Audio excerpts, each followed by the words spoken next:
Hello everyone, it's Mark Goodacre here. Welcome to the NT Pod. Long time no see. It's episode 100, and today we're going to be asking if there are new ways through the maze. Yeah, it's been a really long time since I've had a chance to get the microphone out and record an episode. It's been over a year, in fact. Apologies for that. I blame the fact that I've been spending lots of time in administration at university, and now I've got time to get back to the things I really enjoy, like podcasting, like being in the classroom, like doing research, like writing, and so on. And with it being episode 100 of the NT Pod, I asked on Twitter and on Facebook whether there are questions that people would like me to try and answer in this episode. And I was going to do a whole episode of Q&A, but there was one particular question that I like so much that it needs its own podcast. So that's what I'm going to answer in this one. And then I'll hold off some of the other questions for future episodes, if that's okay with you all. And the question was from Andy Mickelson, who on Twitter is at Ancient Bald Guy. And he says that he's a big fan, thank you very much, of my open access book on the synoptic problem. And he asks if, after more than 20 years of it being out there, are there any major things that I would change, add, or nuance? Now, what Andy is talking about there is a book that I wrote in 2001 called The Synoptic Problem: A Way Through the Maze. And this book was a kind of introductory book for readers that were not familiar at all with the concept of this synoptic problem. I wrote it because at the time I didn't like, I have to confess, the book by Stein, which was called The Synoptic Problem: An Introduction. I didn't like it mainly because it advocates for the Q hypothesis, which I am not as big a fan of as some people are. And the thing that Stein does in that book is he introduces the synoptic problem by introducing the two-source theory. And my feeling has always been in teaching that you introduce the problem first and then you look at potential solutions to it. And I wanted to write a book along those lines where I introduced the problem, actually set out the data, and then tried as fairly as I could to represent the views of other scholars from the major solutions, ending the book without any apologies on this, with my own view, which is that Luke knew Mark's gospel, Matthew knew Mark's gospel, but that Luke also knew Matthew's gospel, and so there was no Q. So I wanted to kind of do the thing differently. Now, the book was really not very successful in its printed format at all. It came at a really bad time because it was one of the very last publications of Sheffield Academic Press, which had just been bought up by Continuum. So the book kind of fell through those cracks, and I was always a bit disappointed that nobody really seemed to be reading it or doing anything with it. And in my contract, I was actually given the right to do whatever I wanted with it once it hadn't been reprinted or anything like that, or reissued. So I consulted with people at Duke University who very kindly helped me to get the whole thing online. And that's why in his question, that Andy asked, he talks about the open access version. Basically, it's just like an ebook, so you can actually read the book as it appears originally in print. Now, the funny thing is, it's many years now that it's actually been online. You can go to archive.org to find it, or you just go to my homepage at markgoodacre.org and you can find it there. And it has had lots of readers over the years, and I often get encouraging comments about it. But the question that Andy asked is an interesting one, because I actually have been thinking about what I would do if I revised the book. And I think I do want to do that. I think I do want to revise the book. When I started thinking this myself was actually recently, back in the summer of 2021, during the pandemic, while I was in quarantine.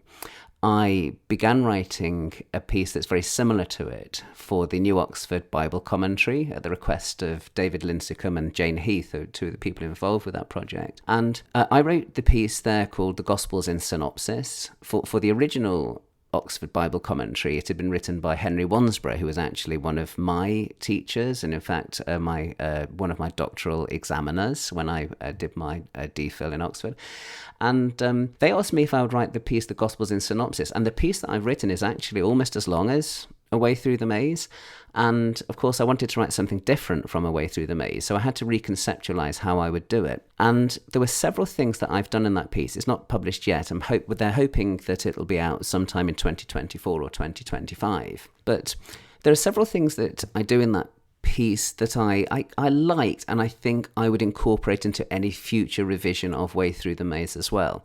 One is lots more synopses. I did put quite a few synopses in Way Through the Maze, but I put loads more in the New Oxford Bible Commentary piece, and lots more diagrams and lots of tables. I really like tables. I like to be able to visualize the synoptic problem. I know that's a bit of a strange thing to say on an audio podcast, but more about that in a little bit. One of the other things I did in the New Oxford Bible Commentary piece is I added John's Gospel. There's something a little bit artificial about talking about just the Synoptic Gospels when John's Gospel is so interesting as well as a comparison. And because I'm writing an academic monograph about John's use of the Synoptics at the moment, it was much easier to do that than it was for me back in 2001, because now I know lots more about John's relationship to the Synoptics. I also brought in the question of Matthean posteriority into that piece. And this is something that's changed in the environment over the last few years.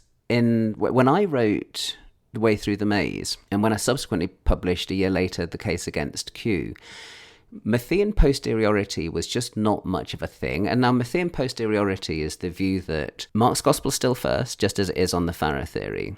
But rather than Luke knowing Matthew's gospel, they think that Matthew knew Luke's gospel. And this is associated especially with Rob McEwen, with Ron Huggins, with Alan Garrow.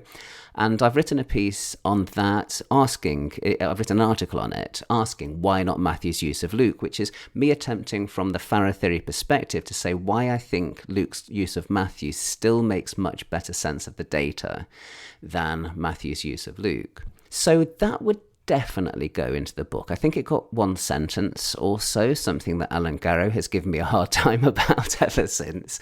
But so I definitely throw more in of that. The other thing that I began this by saying what I have done in the Gospels in Synopsis piece in the New Oxford Bible Commentary, didn't I? But yes, I'm using this as a way to say that I would also put these things into Way Through the Maze. And the fourth thing that I added in the Oxford Bible Commentary piece is I changed the way that I discussed Mark as middle term, and I'll say a bit more about that in a moment. But that's some of the stuff I've actually done already, but it won't see the light of day for a little bit. But the very act of writing that material helped me to think about the whole question of how I would revise my earlier work. But another thing that I think I would do in the revised book, in this hypothetical, but perhaps it will become a real book, is I would like to keep the discussion of the Griesbach hypothesis, which is the hypothesis that Mark was the third gospel to be written. But I would downplay it a bit, because back in 2001,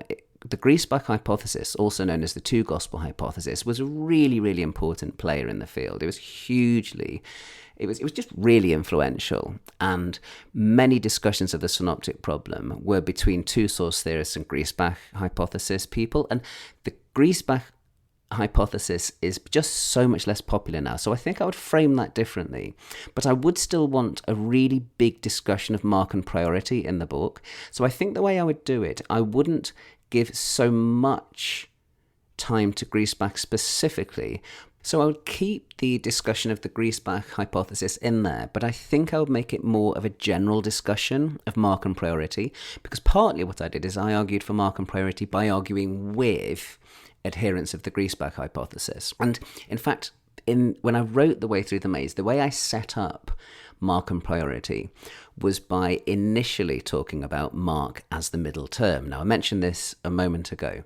Mark as the middle term is the idea that when you look at the Synoptic Gospels, Mark is very often a kind of mediating element between Matthew and Luke, some kind of common denominator. And it's a really important piece of the puzzle to grasp if you want to understand the synoptic problem. And if you want to go back and look at that, you can see a discussion of it in Way Through the Maze. And I also talk about it a bit in the NT Pod episodes about the synoptic problem. But I've slightly changed my mind about aspects of the of Mark as the middle term. In particular, I've realised because of reading Delbert Burkett's work and also Werner Karl's work that the case for Mark as the middle term when it comes to verbatim agreement is much weaker than I'd previously realised. I was actually too strongly influenced by the two-source theory in the way that I framed things. Mark as the middle term when you get to the order of narratives and sayings in Matthew, Mark and Luke, that's correct. That can't be gainsaid. So when I did my Oxford Bible commentary piece, I actually showed how Mark is the middle term much of the time when it comes to the ordering of events, but I completely played down the idea that Mark was also the middle term when it comes to wording. So that would have to have a fresh framing in this new version of the book. I've mentioned that I would do Matthean posteriority as well. I really enjoy talking about that. I've enjoyed the intellectual stimulation that comes from saying, well, okay, could this be right? I don't think it could, but it's really enjoyable discussing it. So I'm enjoying that challenge from my colleagues and friends that have that position. And yes, as well as adding the Gospel of John into the mix, since writing Way Through the Maze, I've published on the Gospel of Thomas, and I would really enjoy having a longer discussion in Way Through the Maze on the Gospel of Thomas in there. So I would throw that in as well, I think. I'm sure I would. I'd have to do that. It's so interesting.